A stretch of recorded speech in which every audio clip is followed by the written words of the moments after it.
This is the City of Waupaca, first Tuesday of the month, City Council meeting. Welcome, everybody, to our regular scheduled City Council meeting. Today is Tuesday, February 4th, 2020, and I call this meeting to order. And let's begin with the Pledge of Allegiance. I pledge allegiance to the flag of the United States of America and to the republic for which it stands, one nation, under God, indivisible, with liberty and justice for all.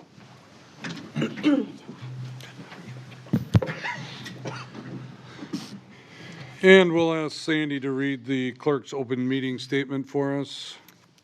This meeting and all other meetings of the Common Council are open to the public.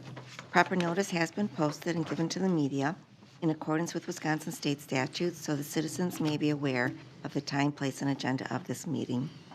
And also take roll for us, Sandy. Brian Smith, Here. Steve Hackett, Here. Lori Chestnut, Here. Paul Hagan, Here. Alan Keeland, Here. Scott Perchatsky, Here. Dave Peterson, Here. Paul Mail, Here. Dimitri Martin, Here. Mary Fair, Here. and Eric Olson. Here. 10 present, we have a quorum. Consent agenda. Sandy, you have one item there. Yes, under number 5, consent agenda, letter C, approval of bills was uploaded to the city website. And All that's right. it. Thank you, Sandy. So we have a consent agenda. These are items that we vote on with one motion, unless you want to see one of those items or some of those items moved to the regular agenda. Anybody like to see any of those items moved? If not, I need a motion to approve. Move to approve. Second. Motion by Keelan, second by Martin, that we approve the consent agenda with that one addition. Any discussion? All in favor signify by saying aye. Aye. Against? Motion carried. Your regular agenda, and there's nothing that has been changed on there. So again, we'd be looking for a motion to approve the regular agenda. Move to approve. Second. Motion by Olson, second by Chestnut, that we approve the regular agenda as printed. Discussion.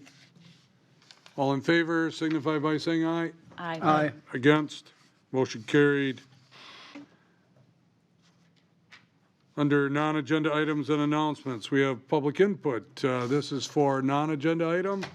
If anybody in the audience would like to speak to the council on a non-agenda item, please step up to the podium, give your name and address for the record, limit your discussion to 3 minutes or less. Quick question, is that the time when I can talk about something that's not? You certainly can.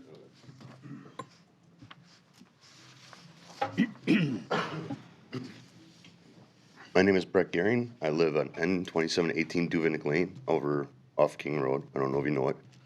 I'm here to talk about the smoking ban. Not quite sure why that's even passed.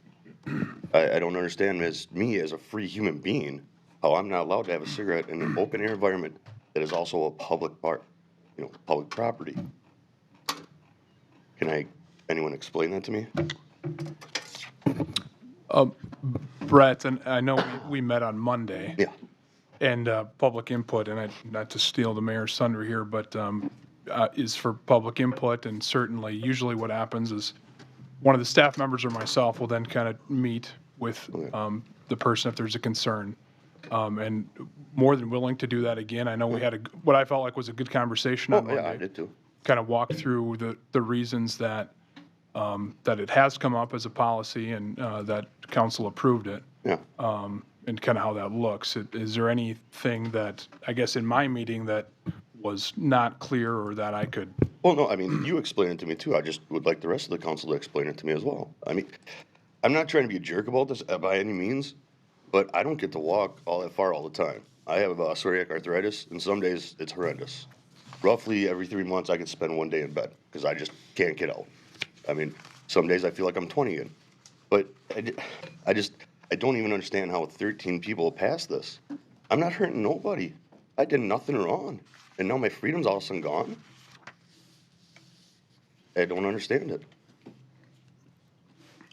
And I guess, okay, whatever. In good conscience, I cannot abide by this. I will smoke in public if I feel like smoking in public. Sorry that puts me against you. Do what you gotta do, but if needs be, I will resist. To me, this is unfair, and I will not stand for it.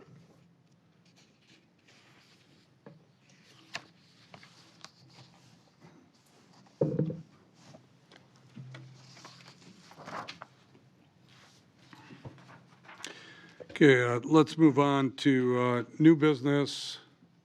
I should ask, is there any other public input, non-agenda items? Council, I think you heard, and it's too bad that Brett walked out the door, but we did direct our city administrator or whoever he designated to discuss this item with Brett. And as Aaron had said, he thought it was a pretty good conversation.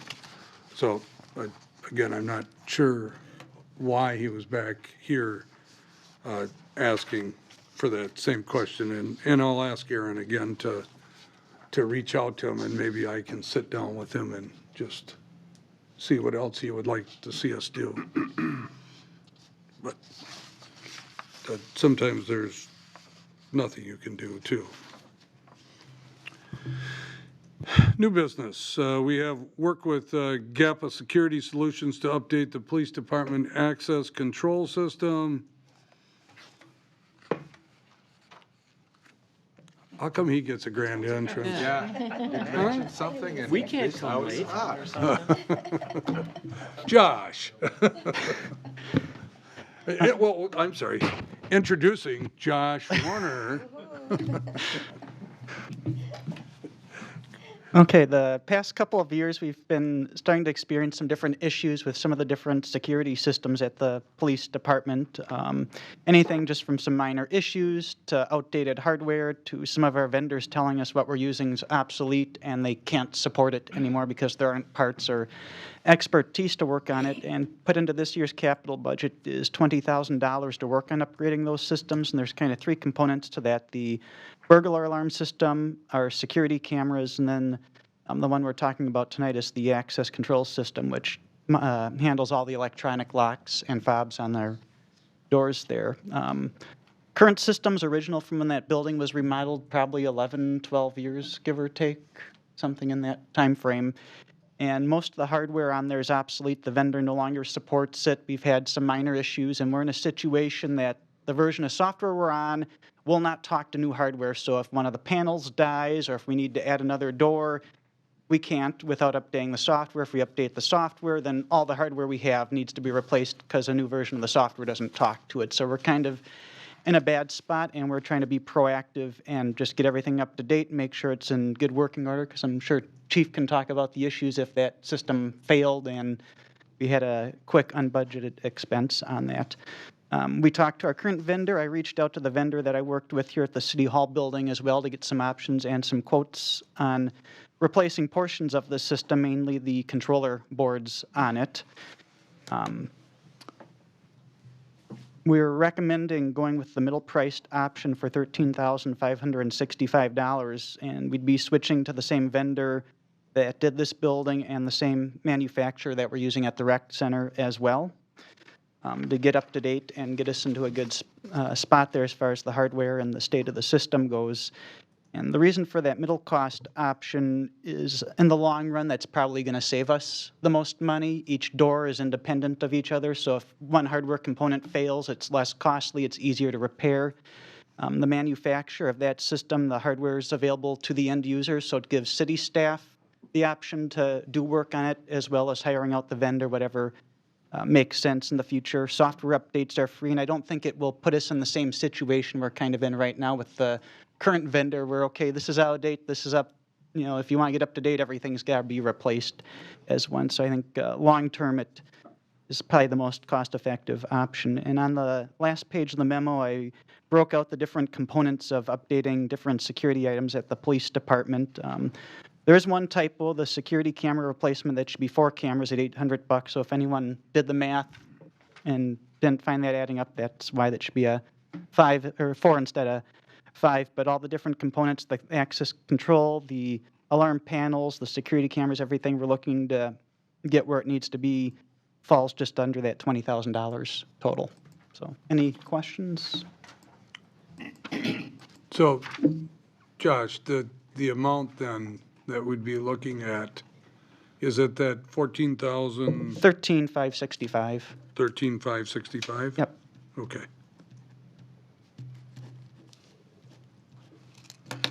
Okay. Anybody else have any comments, questions? Looking for a motion to approve.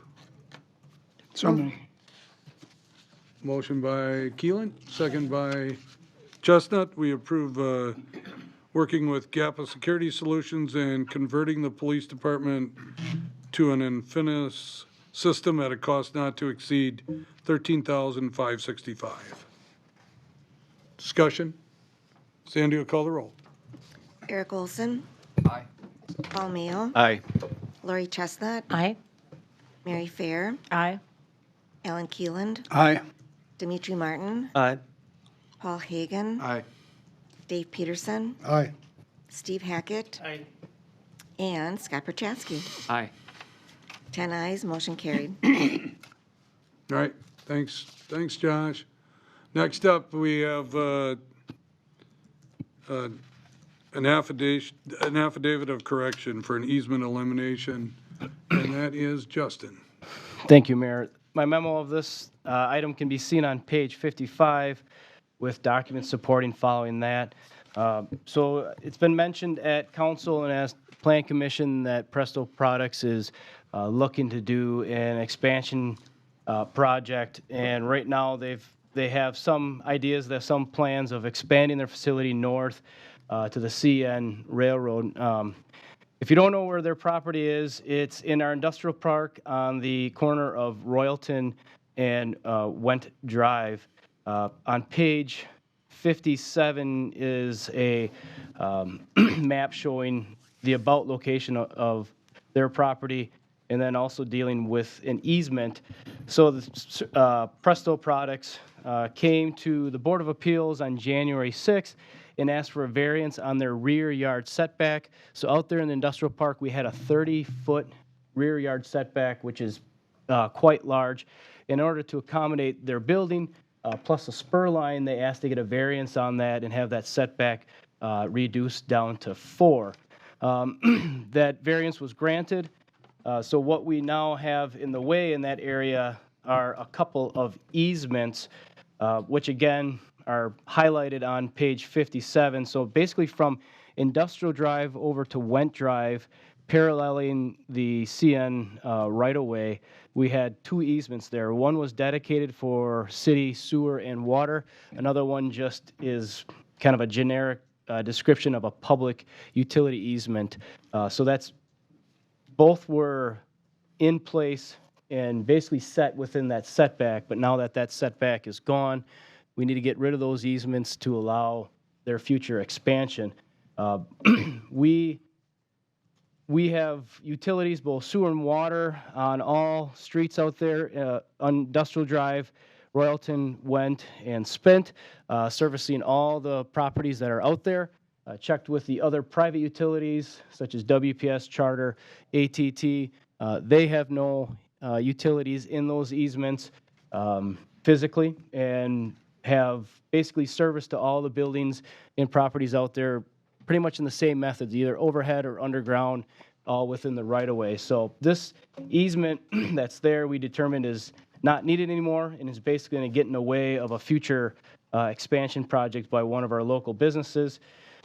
So it is staff recommendation that this affidavit of correction is the appropriate method to eliminate this easement, and basically just describes those utility easements when it was first recorded, and eliminates them with the enclosed legal description. So looking for an approval to record this affidavit, which would eliminate those easements and open up that rear yard for Presto Products. All right, you've heard the explanation, and Justin would like us to move forward by approving this affidavit. I'll move to approve the affidavit of correction. Second. Motion by Peterson, second by Hackett, that council approves of recording of the affidavit of correction by eliminating the public utility easements from Industrial Drive to Wendt Drive. Discussion. Sandy, will call the roll? Steve Hackett. Aye. Lori Chestnut. Aye. Paul Hagan. Aye. Alan Keeland. Aye. Scott Perchatsky. Aye. Dave Peterson. Aye. Paul Mayo. Aye. Dimitri Martin. Aye. Mary Fair. Aye. And Eric Olson. Aye. 10 ayes, motion carried. All right, next up, we have real estate acquisition for Main Street construction. Justin. Yes, thank you once again, Mayor. Once again, my memo is on page 60 and 61 of the packet. This is for Main Street. We've talked about this issue in the past, particularly real estate acquisitions. So back in March 7th of 2019 is when we brought it to council to discuss what we would need to complete the project. At that time, council authorized funds up to $70,000 to cover the cost of this additional work. We took that out of our contingency fund for Main Street. What that $70,000 paid for was an amendment to SCH's contract to create a right-of-way plat, come up with some of the legal descriptions, and then also hire a company called Right-of-Way Professionals, which this is what they specialize in, is acquisitions, real estate transfers, especially within public right-of-way. And then the remainder was a contingency of roughly $20,000 for the actual land purchases themselves. So we've worked through all of that, and we're at the point where we want to start negotiating and acquire the properties with the local business, or property owners, I should say, here on Main Street. Currently, our design is at 60% completion. It is still under review at the state of Wisconsin, and we're waiting for final approval on that. We have not received final approval, or excuse me, we have not received approval of the 60% plan, which is just a milestone. So all your actions tonight on this would have to be contingent upon the approval from DOT for the 60% plan. So moving forward, we have 51 temporary limited easements and 3 warranty deeds that we need to complete. Temporary limited easements, or TLEs as they're abbreviated, are temporary, just that. They're only needed for construction. So we go over the property line, put some concrete or fix some gravel, make slopes work, usually for ADA compliance. Once the project is complete, the land goes back to the original owner. We don't have any rights on it. The warranty deeds are actual property transfer, meaning that we're going to actually be acquiring some additional land for this project. There's 3 of them. One's on the very far south end, another one's on the very far north end, and the other one's right here in front of City Hall. The City Hall one is going to be completed a different way through a resolution that I'm going to bring to a different council meeting, so not tonight, so we won't have to worry about that one. But in order to get moving on all this, there's a number of documents in the council packet. I'm trying to walk you through this. The first one is a nominal payment parcel report, which is shown on page 62 through 63. Now, this was created by Right-of-Way Professionals, and this is basically a summary of what we're going to be paying for these acquisitions. So we're paying for the temporary acquisitions, and we're paying for the permanent land. It's done this way. It's a DOT standard. We can't just shake hands and say we'll play nice, and it's a no-dollar transaction. We have to give them something. So when we worked through this, we decided to give a minimum amount of $100 to all these property owners just for their time and their cooperation to get this done with us. Now, if they had a certain amount of square footage and that number exceeded $100, they got paid whatever that amount was. So the very far right column, the rounded amount, is what we would be looking to pay all these property owners. And at the bottom, of course, bottom right, is the total amount we expect to pay for all these acquisitions, which is just over $7,000. How do we come up with those numbers? Well, that's the second document, 64 through, excuse me, just a minute to get through it.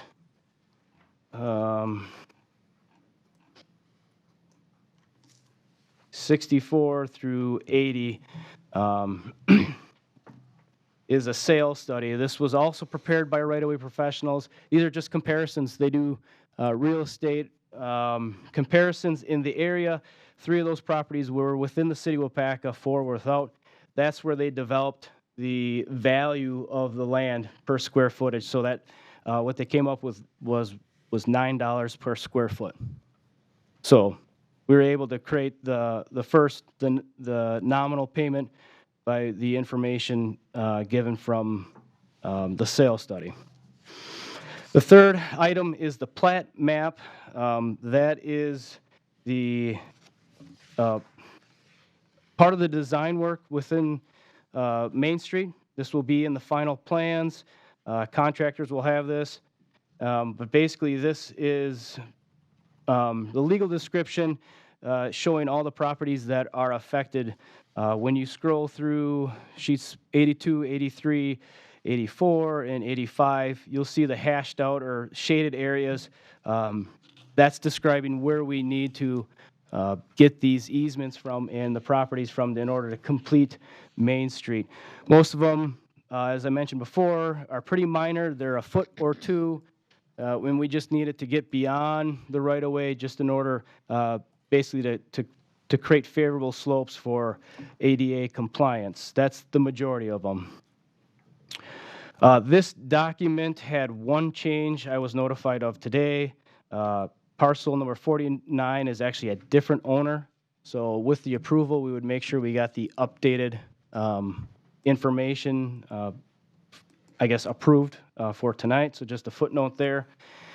And then finally, the last item for approval is on sheet 86, which is a relocation order. This is just a DOT standard sheet. Basically, the DOT determines the limits of the project. Well, those limits are changing because we have to go out and get these easements. We have to get these acquisitions. So we are relocating the project limits is what this is. They need this document signed and returned back to them. It's their process. And what it does is it's basically a trigger mechanism for the DOT that council has approved it and is okay with all this acquisition and payment. And then also it's our acknowledgement that we're going to follow state statutes, section 62, which deals with the property acquisition so that everybody's dealt with fairly. Finally, supporting document on page 87 and 88 is a flyer that's handed out by the state. It's the rights of landowners under Wisconsin eminent domain law. Well, basically, this spells out in a nice, easy pamphlet what we're doing, how we're doing it. It tells them their property owners' rights, and it's just kind of an all-around summary of the real estate acquisition process. So, I need 5 actions. Well, they could be 5 actions, I think, all separately, needing to approve each one of those 4 documents that I laid out in the memo, 1, 2, 3, and 4. And then I also need approval for the real estate cost, or the cost for the real estate acquisitions. I threw on there a number not to exceed $10,000. I know that our report says it should be $7,300. However, it's still negotiations. They are not held to it. We expect that everybody will be cooperating and everything should go according to that plan or to that $7,300. But if it doesn't, I'd have to come back here again and get approval for more. Even with that $10,000, we're still under budget or will be under budget by about $10,000. So, and then finally, all the actions need to be contingent upon DOT approval of the 60% design plans. Questions? You answered all mine today. I have a question. So the $9 a square foot is what they estimated. Is that, no, we're going to give them back that land, so then do they buy the land back from us for the same amount? No. Okay. No, the temporary ones we're paying for, and even though we're not gaining any land, there's still a minimum fee that we have to pay for the real estate transaction. It's like a right of use. It isn't an ownership interest. And I believe that the $9, correct me if I'm wrong, Justin, but the $9 per square foot is, you take 10% of that for the temporary Yes. limited easements. The $9 per square foot is for the permanent easements. I see. Yes, Makes sense. that's correct. But anything that calculated underneath 100 automatically gets $100. Okay, any other questions? I know that Justin had suggested that we do 5 different motions, but I think we could do them all in one here, since he gave us the discussion all in one, and I'll try to explain it as we go through it, but basically the motion was to approve for the nominal payment parcel report, the sales study, the plat map, the relocation order, and then the real estate acquisition of $10,000. So that was all 5 of those items. Okay, does everybody ever understand that? And it has to be contingent upon DOT 60% design plan. All right, Perfect. so that would be the motion. Move to approve contingent upon the DOT's approval of 60% design plan. Okay. Second. Motion by Martin, second by Keelan, that we make that approval with the contingency. Any discussion? Sandy will call the roll. Eric Olson, Aye. Mary Fair, Aye. Dimitri Martin, Aye. Paul Mayo, Aye. Dave Peterson, Aye. Scott Perchatsky, Aye. Alan Keelan, Aye. Paul Hagan, Aye. Lori Chestnut, Aye. and Steve Hackett. 10 ayes, motion carried. All right, next up, you have a renewal of an agreement with Strand. That's correct. Thanks, Mayor. So this memo is on page 89 of the packet, again, followed by supporting documents. Back in the spring of 2018, we went into contract with Strand Associates out of Madison. Their primary function is to do the site plan reviews for the city for all the developments that occur, well, within the city limits. So basically, when a development occurs within the city, we typically have a pre-development agreement where they sign off on, and in any review fees they pay for as far as engineering or legal. That way, it basically protects the city's interest, and taxpayers are not paying for a private business to profit within the city. This was done, like I said, back in 2018. At that time, it was a 2-year agreement. We did that at that time so that we could have enough time to work with Strand and have a large enough sample size to judge, or basically, to judge how well they were performing. And so far, they've been a very good partner in these developments. They've brought a lot of technical experience, expertise to the field, and have helped us with these developments and worked with us to get them to match our code and to get some successful projects here. What had also happened with that approval in 2018 was the option to go into, to extend the agreement for an additional 5 years, and that was built on there, again, just to say, well, if they were performing well, they were representing us well, we just extend the agreement and continue on. If not, we had the option to look elsewhere. So far, they've been working fantastically. They're a high-quality firm. We've been working really well together, so what I'm looking to do tonight is to extend that agreement and exercise that option for another 5 years. Page 90 has that, the minutes from back in 18 highlighted for your convenience. Page 91 is amendment to the original agreement of 2018. which just alters the schedule. It changes the years of the agreement from 2 to 7. So that's not that they're adding on 7 years, but it's 7 years from 2018 when that was first started. And then finally, on page 92 is a task order that's going to be a supporting document to this.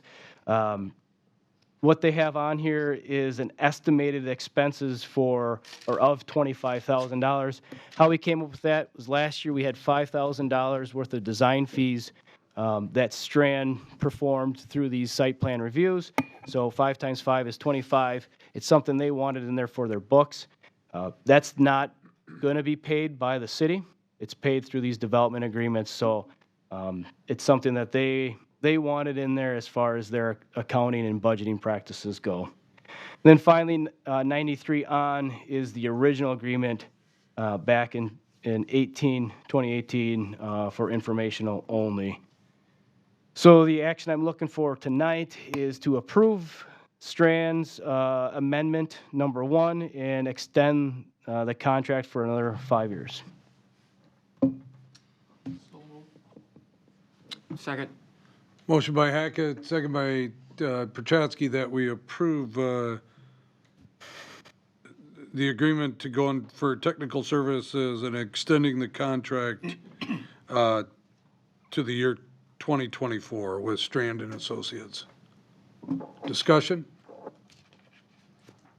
So, Justin, I guess I didn't read this before or I didn't see this before, but on page 99, they give their hourly billing rates, okay? Yes. And those only go through June 30th of 2020. I mean, this is not something that the city is charged for, but, Yep. I mean, what's their track record on their rates? And, I mean, are we concerned about that at all? No, I mean, every year they increase. I mean, we have a cost of living raise here. It's similar to doing business. They increase their rates every year. Their financial calendar ends at the end of June, so that's where that June 30th lines up. So each year we'd expect this to go up a couple percent. But that is, I mean, whatever they charge is covered through these development agreements. So even though these numbers go up, they're still through the development agreements. Typically, though, we know going into these developments with these agreements, we have kind of an idea. It's going to be no more than 3,500. It's going to be no more than 300. And that's kind of the understanding. So there is, as far as the city goes, the city is not paying Strand for these site plan reviews. The developers are. Although we are requiring it, though, too. That's correct. Yeah. So we do have to be cognizant of their hourly rates because we don't want to make it cost prohibitive for the developers. So I think we'll have to keep an eye on that, obviously. Yep, we're conscious of that. We look at that pretty much every project. Okay. Any other discussion? Sandy will call the roll. Scott Prochatsky, Aye. Steve Hackett, Aye. Alan Keeland, Aye. Eric Olson, Aye. Paul Hagan, Aye. Dimitri Martin, Aye. Paul Mayo, Aye. Mary Fair, Aye. Dave Peterson, Aye. and Lori Chestnut. Aye. 10 ayes, motion carried. Thank you. Thanks, Justin. Moving on, then, we have a senior center kitchen upgrade. Andrew? Thank you, Mayor, council members. This project that I bring forward tonight, the senior center kitchen project, has been in talks for a long time. I'm sure Aaron can remember talking about it at least the last 5 years. It's been a plan of theirs to try to move forward on this. Lots of hard work and effort has gone into this, raising the funds to create this and to move forward on it. And a lot of that is volunteer hours from seniors and the staff that's down there. Currently, the senior center has a very small and hard to use kitchen, and there's a small office next to it. This memo is on page 101. If you look at 102, 103, you can see kind of what they have right now. for that space and what the kitchen offers at this point. Go back up to the memo here. So what they would like to do is kind of move into using those spaces together into one kitchen space, taking out that wall that's in between them and making it so that they can better serve the senior population. They currently hold some programs down there. Some different, fabulous foods, healthy foods. They cook, they teach them different things. They offer lots of events and holidays, during holidays, and parties and dances, and a lot of times that's where they're prepping all the different things that they do.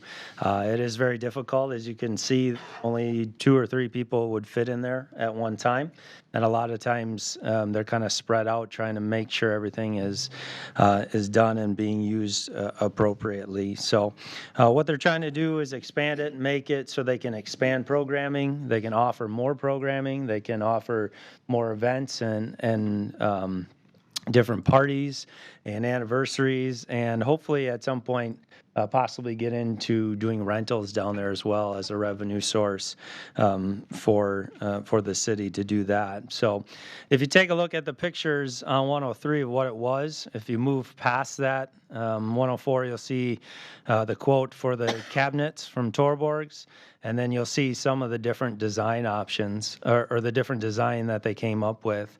You can see there's an area for seniors. If you're looking at page 106, you walk in the main door, there's an open window there, and then you see kind of an area for seniors to spend time to socialize, which has been shown to be very important for seniors to have that socialization. There's much more cabinet space. There's a more usable sink area, more room for storing food, which right now they use a lot of our refrigerator space upstairs. They kind of spread it around when they're having their events because there's not enough room for that. And then just a lot more space to store stuff. It really does open up a lot for them to be able to offer more classes, either cooking classes or healthy eating classes. It offers them to be able to do more things in-house. So it really would be just a great project for them. So you can see that area is those 2 rooms that you can see in the picture of what it looks like now, just put together. Back to the memo, talking about price a little bit. I'd like to start by saying that all this money that would be used to do this project is going to be coming from the Senior Center donation fund. So they've been raising this money over the years. You can see the fund balance at this time. They have multiple fundraisers set up for the upcoming year to continue to put money into that fund. A lot of it was used at one point for the Serenity Park project, and now they're focusing more on this. So some of the quotes that were in there, the first one was the design work that they went back and forth on to make sure that it was a good quality design for what they intend to use it for. And then the cabinetry. So that $12,158 is the cabinets. And that's not installing them or anything like that. It's just for the cabinetry and the parts that go into that. Our park superintendent and parks crew person would be doing the work, which would save us a significant amount of money. The other part of the overall amount or estimate is $3,000 to $4,000, and those are again, that came from Josh, our park superintendent, and that's just for other materials and needs such as the flooring. Such as some of the, the refrigerator and some of the electrical and that kind of stuff. And so that takes the price to about $16,158. We did, our park superintendent did meet with our city building inspector to go over the plans and just make sure that we're not way off base in anything that we're trying to do down there. And she did not have any issues at that time. When we met with her as well. So this went in front of the Senior Center Advisory Board to make sure that they approved of the plan. They did approve it, and what they approved is a price of $18,000 just to have some contingency in there in case something came up. They wanted to add, there's some questions about adding a dishwasher or not adding a dishwasher.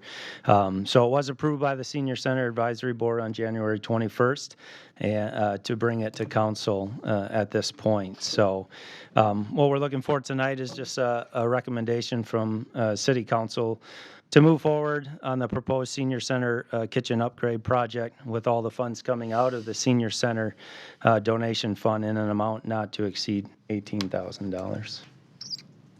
All right. Very good explanation, Andrew. Thanks. Anybody would like to make a motion? I like would to make move the to motion. approve the, I'm sorry.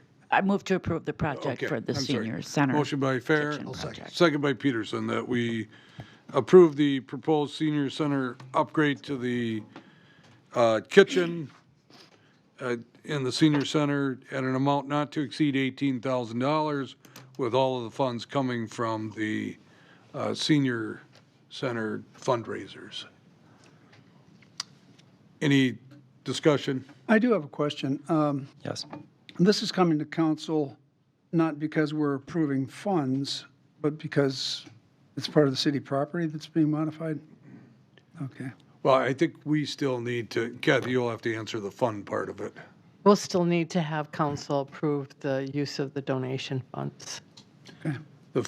So the funds are within a city account? Yes. Okay. So all of the funds raised by the senior center for their programs, they have a separate account and a donation non-lapsing account that we keep track of all of the revenue, and they've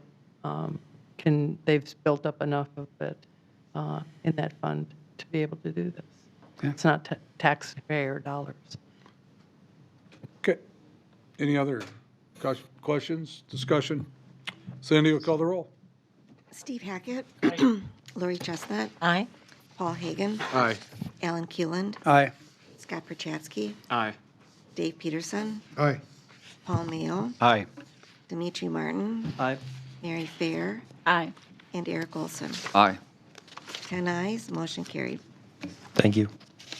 All right. Thank you, Andrew. Let's move on to the purchase of a minivan for our taxi service. Kathy? Thank you, Mayor. My report is on page 108 of the packet. This is the purchase of a taxi vehicle for the 2020 grant year. We have two of them still coming from the 18 and 19 grant. When we're starting to replace them as the state and the federal government give us 80% of the cost of these vehicles. The vehicle is kind of unique in bringing it up really fast because the state has not is not planning on going out for bids for the 2021 vehicle year. So I need to get this in as soon as possible if council approves of this to get the purchase order in under the state contract to get a new vehicle.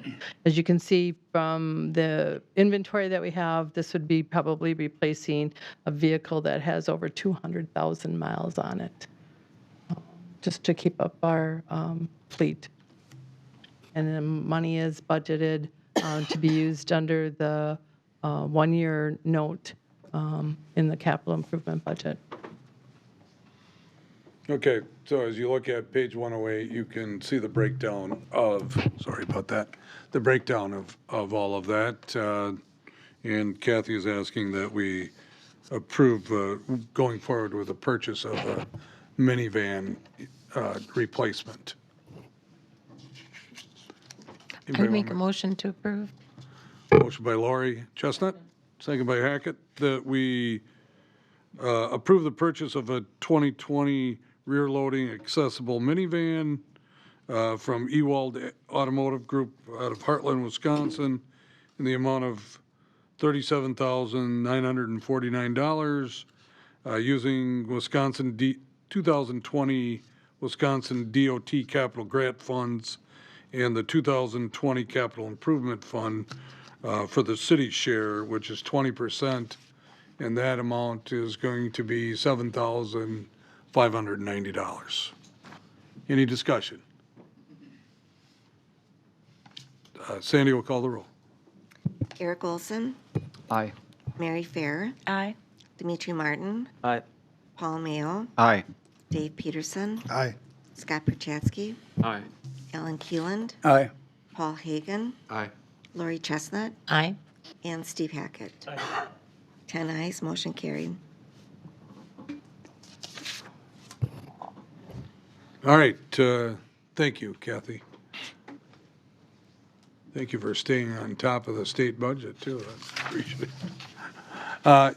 Next up, we have License Report 1488. These are for our operators. We have one on there, and that's on page 111. We would need a motion to approve. Make a motion to approve. Second. Motion by Hagan, second by Chestnut, that we approve License Report number 1488. Discussion? All in favor, signify by saying aye. Aye. Against? Motion carried. Next, we're asking that council allows us to go into closed session for some consideration here. Make that in the form of a motion. Second. Okay, we have a motion by Hagan, second by Keelan, that we convene into closed session. Bear with me here as I read through this.